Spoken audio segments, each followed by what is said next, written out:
अरे बथेला बदनवा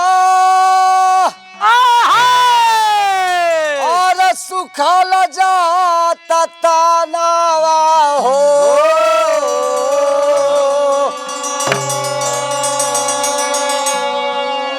खोजतिया देहिया आराम सैया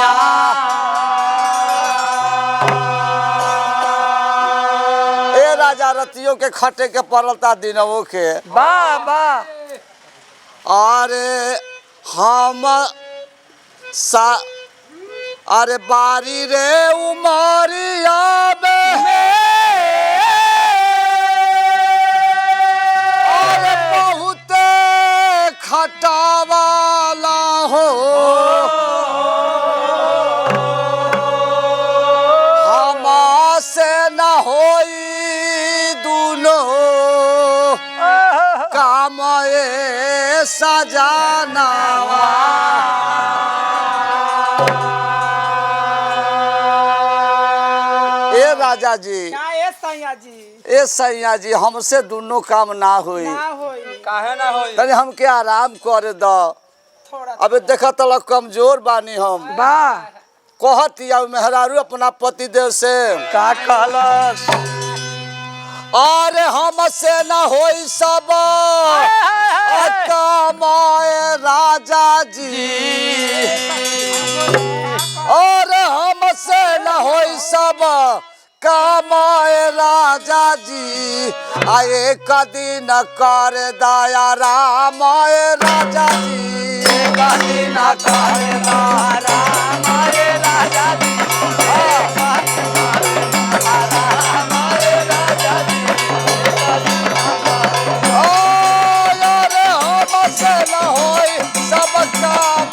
राजा जी कभी न करदा आराम आए राजा जी कभी न करदा आराम आए राजा जी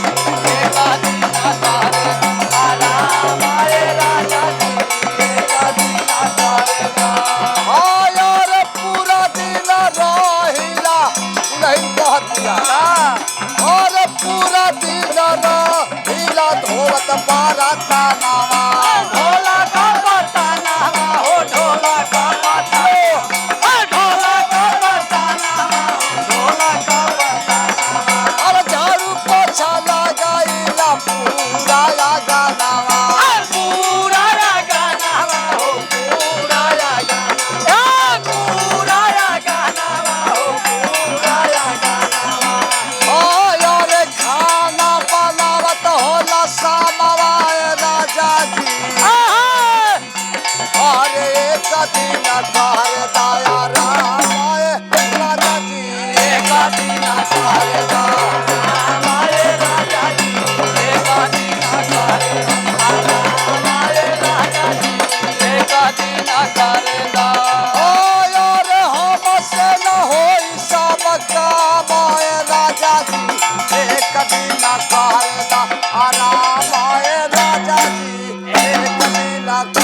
सबक श्रृंगार खोले तोहरा घर इतना काम बा और बोलो कौन टाइम हम कारी श्रृंगार हो कारी श्रृंगार भैया कारी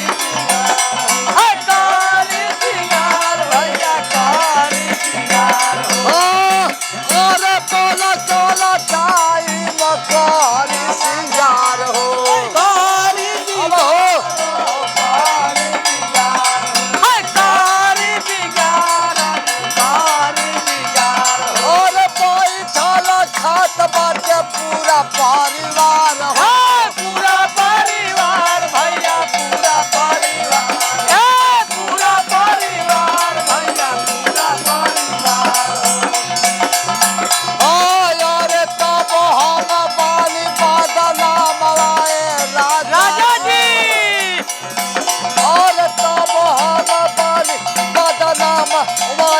राजा जी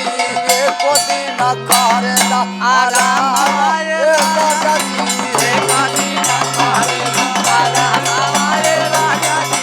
एको दिन करेला आराम ए राजा जी एको दिन करेला आराम ए राजा जी एको दिन करेला आराम ए राजा जी आराम ए राजा जी एको दिन करेला आराम ए राजा जी एको दिन करेला आराम ए राजा जी बड़ा अनमोल बात कहले रहलू दुल्हन अपना पति से का कहले और बड़ा दिन सहलिया बनाही सहा आराम नहीं तो आराम नहीं तो आराम नहीं तो आराम नहीं तो और ले नया पलही साया लगे हमारा अलगे हमारा अलगे हमारा अलगे हमारा अलगे हमारा और ले नया पलही साया लगे हमारा अलगे हमारा अलगे हमारा अलगे हमारा अलगे हमारा और यही में बात चार धामा राजा राजा जी अलगा रह के यही धान के देखा देखो देखो राजा तले हरोहर ना देखा तो फेंको और यही में बात चार धाम ये राजा जी एको दिन करेला आराम एको दिन करेला आराम रे राजा जी एको दिन करेला आराम रे राजा जी एको दिन करेला आराम ये राजा जी एको दिन करेला आराम रे राजा जी आराम रे राजा जी एको दिन करेला आराम रे राजा जी एको दिन करेला आराम रे राजा जी एको दिन करेला देखा अलगा हो जाइबा कम खर्चा लागी कम बनावे के पड़ी कम का कम खाए के पड़ी अरे कम होई खर्चा कम बनावे के पड़ी बनाने के पारी हो कम बना के पारी है कम बना के पारी हो कम बना के पारी और चैन से रहल जाई कहाँ एको घड़ी है कहाँ एको घारी हो कहाँ एको घारी